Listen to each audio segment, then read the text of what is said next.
Hello, good morning. Now we start second chapter. Till yesterday we have learned many definitions which are given in chapter number 1, and we understood now here what are the terms which are used in accounting in first chapter. And in second chapter now we study the double entry bookkeeping system, which is accepted by all the people, and nowadays here it is used in reality. So here, according to the principles of double entry bookkeeping systems, now we record transactions in the books, and we prepare accounts and financial statements according to this double entry bookkeeping system.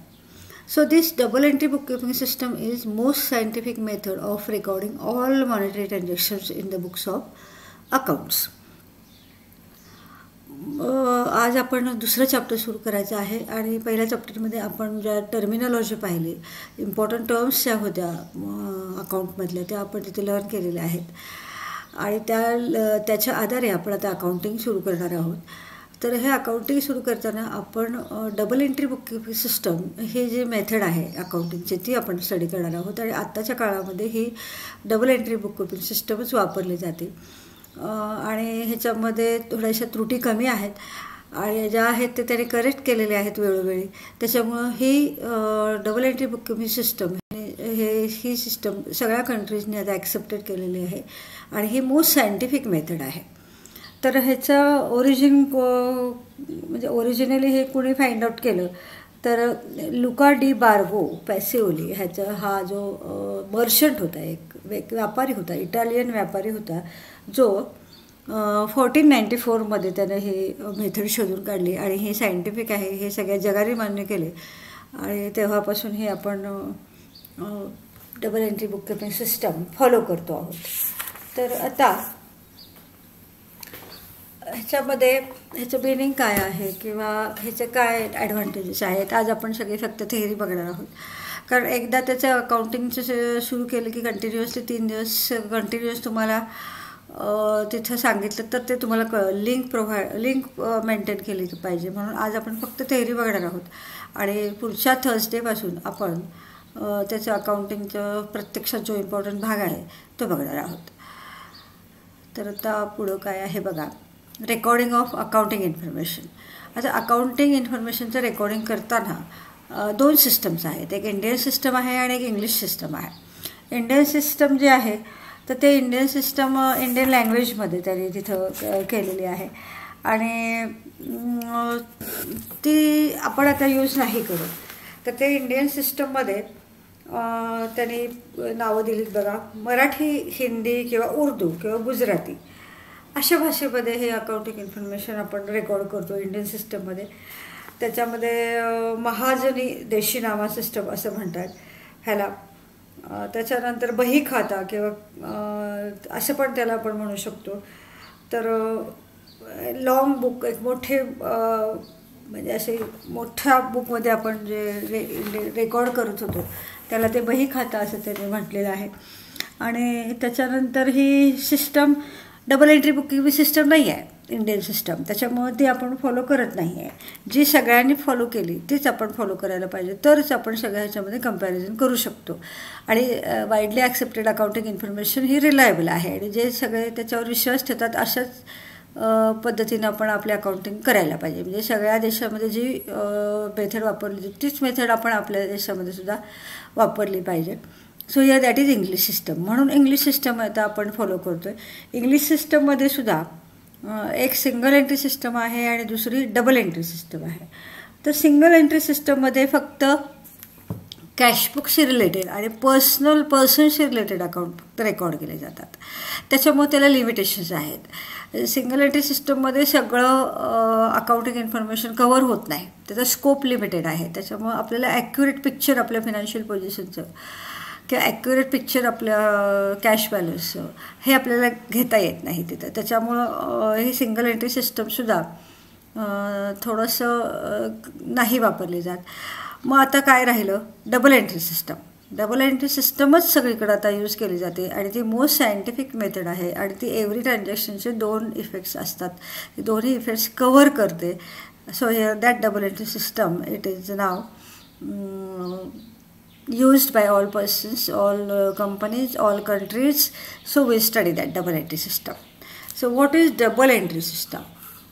Let me see. Recording of two aspects of monetary transactions in the books of account in terms of debit and credit is called as double entry system of bookkeeping. म्हणजे हे तर ह्याचा अर्थ काय होतो, ही जी double entry bookkeeping system आहे तीच आपण आता यूज करायची आहे आणि तीच त्याचं मिनिंगच आपण इथं लर्न करायचं आहे. तर प्रत्येक मॉनिटरी ट्रान्झॅक्शन जर तुम्ही घेतला तर प्रत्येक मॉनिटरी ट्रान्झॅक्शनला दोन इफेक्ट असतात. त्याच्यामध्ये मग एका इफेक्टला आपण डेबिट असं म्हणणार आहोत आणि दुसऱ्या इफेक्टला क्रेडिट असं म्हणणार आहोत. कस्टमरली आपण हे डेबिट आणि क्रेडिट हे दोन शब्द यूज करणार आहोत. म्हणजे जसं जसं आपण अकाउंटिंग शिकत जाऊ तसं तसं तुम्हाला त्याचा अर्थ कळत जाईल आणि तसं तसं तुम्हाला त्याचं यूज टू होईल किंवा प्रॅक्टिस होईल. डेबिट म्हणजे काय, क्रेडिट म्हणजे काय, मग ते कसं रेकॉर्ड करायचं, काय करायचं हे तुम्हाला हळूहळू समजायला लागेल. आता डेबिट आणि क्रेडिटचे अर्थ काहीही सांगितलं तरी तुम्हाला समजणार नाही. जेव्हा तुम्ही अकाउंटिंग कराल, जेव्हा तुम्ही त्याचे रूल्स शिकाल तेव्हा ते जास्त तुम्हाला त्याचं ग्रॅस्पिंग होईल. तर दुसरी डेफिनेशन काय आहे बघा, every business transaction has two fold effect that it affects two accounts in opposite directions and if a complete record is to be made of each such transaction it would be necessary to debit one account and credit another account. It is recording of twofold effect of every transactions that has given rise to double entry bookkeeping system. म्हणजे ह्याचं conclusion काय आहे, प्रत्येक business ट्रान्झॅक्शनला दोन effect असतात आणि त्या दोन इफेक्ट रेकॉर्ड करणं म्हणजे डबल एंट्री करणं असा त्याचा अर्थ होतो. आणि तसं केलं तरच आपण ॲक्युरेट अकाउंटिंग करू शकतो. म्हणजे दोन जे इफेक्ट असतात, एक इफेक्ट आणि दुसरा इफेक्ट, ह्याच्यामध्ये अपोजिट डिरेक्शन असतं आणि जेव्हा आपण हे दोन इफेक्ट रेकॉर्ड करतो तेव्हाच ते कम्प्लीट रेकॉर्ड होतं असं ह्याचं कन्क्लुजन आहे.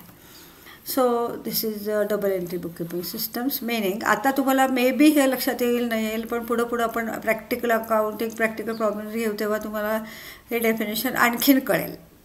त्यामुळं आता जरी तुम्हाला may be here not understood, don't worry, it will be here it will be understood here in future definitely when we practice the problems.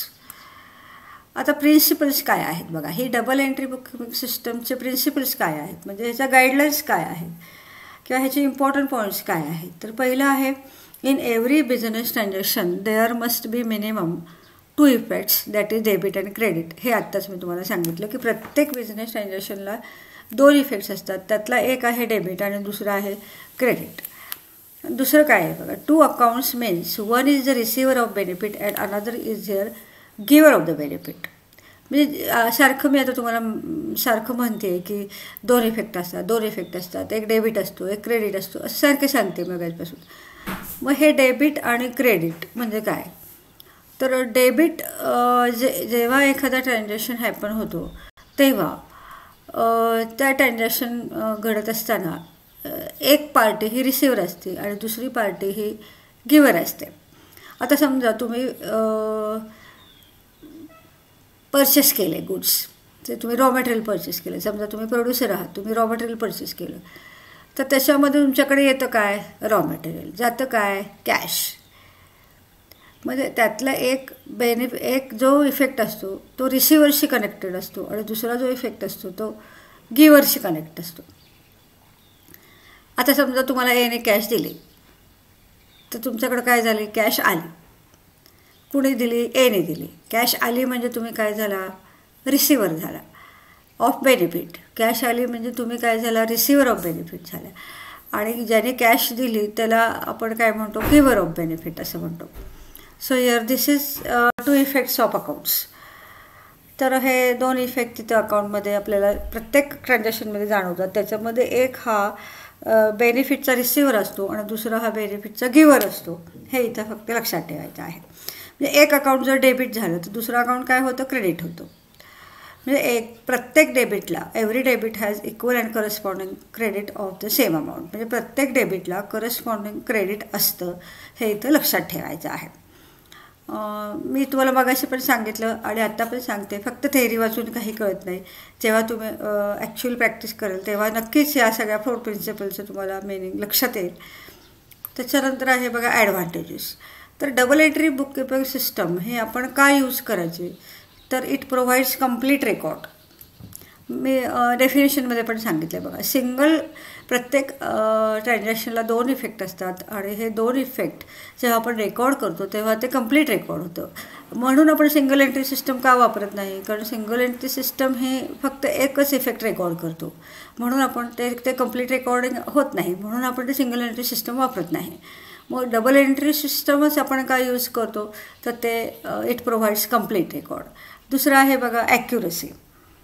तर ह्या सिस्टममध्ये 2 इफेक्ट असल्यामुळं आणि दोघांचं रेकॉर्डिंग होत असल्यामुळं ॲक्युरसी मेंटेन होते. तिसरं आहे बिझनेस रिझल्ट्स. म्हणजे ह्याच्यामध्ये सगळं एक्सपेन्सेस, इन्कम्स, परत पर्सनल अकाउंट्स, रिअल अकाउंट्स सगळे रेकॉर्ड होतात, म्हणून ह्याचा बिझनेस रिझल्ट्स आहेत ते ॲक्युरेट असतात. आणि त्याच्यानंतर आहे त्याचा common acceptance. It is widely accepted since it follows universal accounting principles. हे सगळ्या देशांनी, सगळ्या अकाउंटंटनी, सगळ्या कंपनीनी ॲक्सेप्टेड केलेलं आहे. So here that is the common acceptance. त्याच्यामुळं आपण टाईमच्या दृष्टीनं आणि अकाउंटिंगच्या दृष्टीने जर कंपॅरिझन केली, परफॉर्मन्सच्या दृष्टीने जर कंपॅरिझन केली तर आपल्याला ते शक्य होतं. So here because of this common acceptance. So these are various advantages of double entry book keeping system. म्हणजे हे कम्प्लीट रेकॉर्ड प्रोव्हाइड करतं, हे ॲक्युरेट रेकॉर्ड प्रोव्हाइड करतं. ह्याच्यामुळं आपल्याला बिझनेस रिझल्ट्स ॲक्युरेटली इथं आपल्याला नॉलेज होतं आणि हे सगळ्यांच्याकडून ॲक्सेप्टेड आहे. त्याच्यामुळं आपल्याला सगळ्यांच्या परफॉर्मन्सची, टाईमच्या दृष्टीनं आणि परफॉर्मन्सच्या दृष्टीनं इथं आपल्याला कंपॅरिझन करता येते. सो हे डबल एंट्री बुक कीपिंग सिस्टमचे ॲडव्हान्टेजेस आहेत. आता अकाउंट म्हणजे काय बघा, पुढची definition. Account is a summarised record of transactions relating to a particular person, asset, liability, particular head of expenses or income recorded at one place. तर हे परत एकदा तीच डेफिनेशन सांगितली. An account is summarised record of transactions affecting one person, one kind of property और one class of gain और loss. म्हणजे काय होतं ह्याचं अकाउंट, याचा अर्थ एखाद्या व्यक्तीचं, एखाद्या असेटचं, एखाद्या इन्कमचं, एखाद्या एक्सपेन्सेसचं एक समराइज रेकॉर्ड असतं. आता फॉर एक्झाम्पल मशिनरी अकाउंट म्हटलं तर वर्षभरात किती मशिनरी घेतली, किती विकली, त्याचं डेप्रिसिएशन म्हणजे त्याची झीज किती झाली, त्याचे कॉस्ट किती रिड्यूस झाले, हे सगळं आपल्याला एके ठिकाणी मिळतं.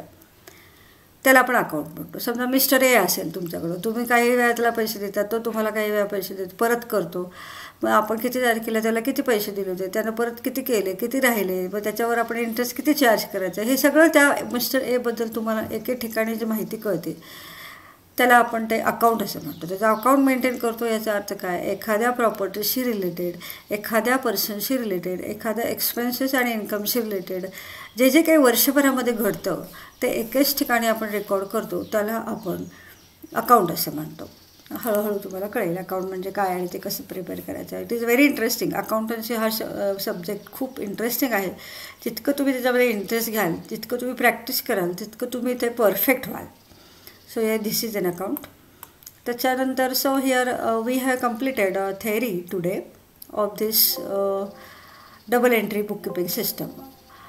तर ह्याच्यामध्ये या थेअरीमध्ये तुम्हाला आता सध्या मे बी काही कळलं नाही, पण नंतर हळूहळू आपण जसं जसं स्टडी करायला हवं तसं तसं आपल्याला हे कळेल.